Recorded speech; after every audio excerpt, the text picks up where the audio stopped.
If you think radicalization only happens to crazy people or extremists, you're already missing the point. Because radicalization doesn't start with hate, it starts with pain. We love to believe we're too smart, we're too rational, or we're too informed to fall for propaganda. But history and psychology tell a very different story. Radicalization doesn't target the weakest minds. It targets the most human ones.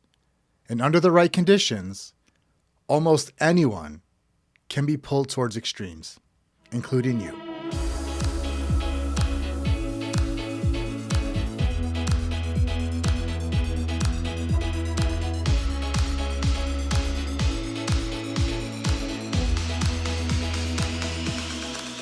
This is Built to Grow, the podcast where we explore human behavior, leadership, culture, and the forces shaping who we become. I'm your host, Valdet Selimaj. This episode isn't about judging people, it's not about politics, and it's not about labeling anyone as evil. It's about understanding a psychological process that unfolds quietly and often invisibly until beliefs harden, relationships fracture, and empathy disappears. Today, we're going to break down how radicalization actually works, why intelligence doesn't protect us, how modern systems accelerate it, and what we can do, both individually and collectively, to resist being pulled towards extremes. One of the biggest misconceptions about radicalization is that it's sudden, that someone just snaps. In reality, radicalization is actually or usually a slow psychological drift. It's a series of small steps that feel reasonable in the moment. People don't move towards extremism because they want chaos.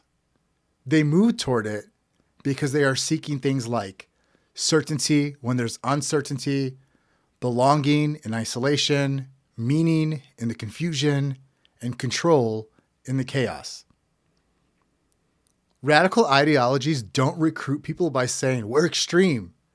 They recruit people by saying, hey, we finally understand you. We see you. Now, we like to think that intelligence could protect us from that. We like to think that intelligence and education can act as an armor, but psychology actually shows us something uncomfortable. Intelligence can actually make people better at rationalizing extreme beliefs. Highly intelligent people are able to build more sophisticated justifications. They can cherry pick data more convincingly, and they defend beliefs more aggressively once identity starts to get involved. Radicalization isn't about how smart you are. It's about whether you trust, or it's about whether your emotional needs are being met in healthy ways. I mean, ask yourself, when was the last time certainty felt safer than curiosity? Now, here's another thing. There's no single path to radicalization, but there is a recognizable psychological pattern. So stage one is pain or grievance. This is loss, this is fear, this is humiliation, this is maybe feeling ignored or displaced. Pain does not radicalize people. Unprocessed pain does. The second stage in this pattern is searching for meaning. People start looking for explanations. When life feels chaotic, simple answers, even when they're not real or valid, feel like relief. Then we have stage three. We have these moral narratives. Now the world starts to become a little bit more divided, good versus evil, heroes versus villains. Complex systems get reduced to villains with faces. In stage four, we start to see echo chambers. So now there's no more dissent. Dissent is fading. And instead, confirmation and validation grows within the echo chamber. And belonging becomes conditional on agreement. Stage 5 This is where we have identity fusion. So now these beliefs are becoming our identity. And this is where it gets really tricky, because an attack on the belief feels like an attack on the self. We see this a lot, definitely in politics, and we see this a lot in religion. Then there's stage 6, moral justification. This is where extreme actions become quote unquote necessary. So this is where people stop seeing themselves as extreme and they start seeing themselves as righteous. We see a lot of this with the MAGA movement, with their idea of patriotism is the same as righteousness. This is, even we look at current events like what happened with the murder of Renee Nicole Good in Minneapolis, Minnesota. The rhetoric around her death is very much in this moral justification stage. We can't talk about radicalization without talking about the internet. Look, the internet itself didn't invent radicalization, but it certainly turned it into a high-speed process. Things like the algorithms don't just serve you up information, they reward emotional intensity. Algorithms promote certainty over nuance. And then they will feed outrage because outrage keeps your attention on the video or the content that you're viewing. You stay enraged or angry or some kind of intense emotion, and you are dialed in. And over time, what happens is your digital environment doesn't reflect reality anymore. It actually just reflects your emotional reactions.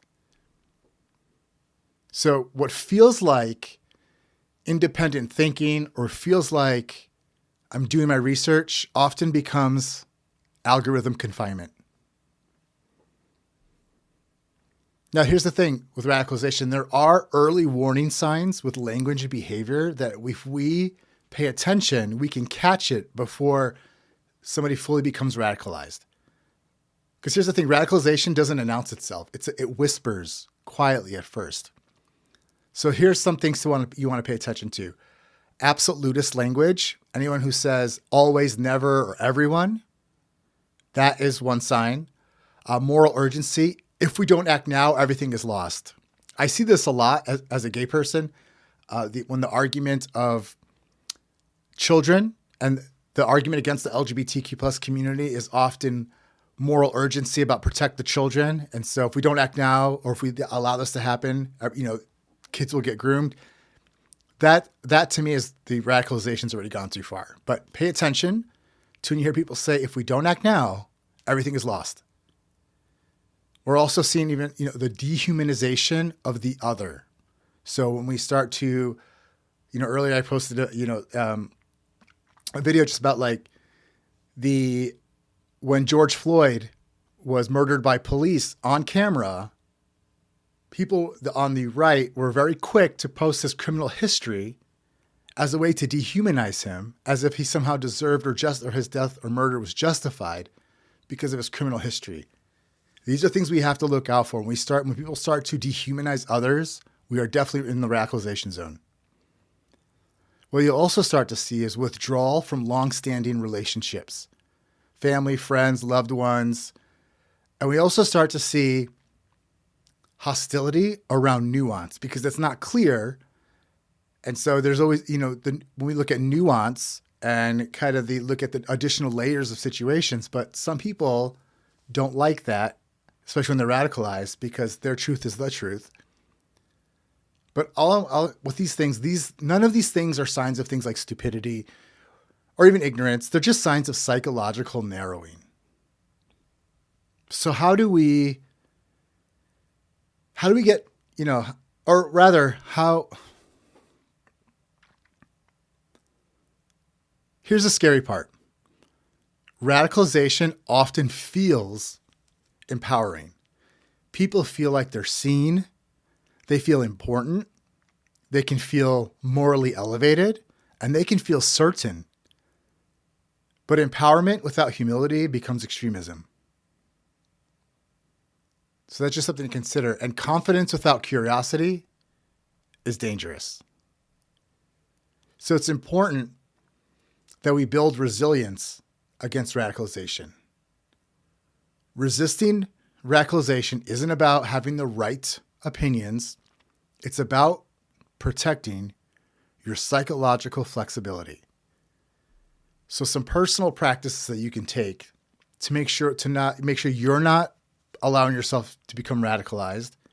Diversify your information sources. If you find yourself getting sources from one group or one political leaning group or whatever it is, look for other neutral or even opposing information sources so that you stay out of that echo chamber.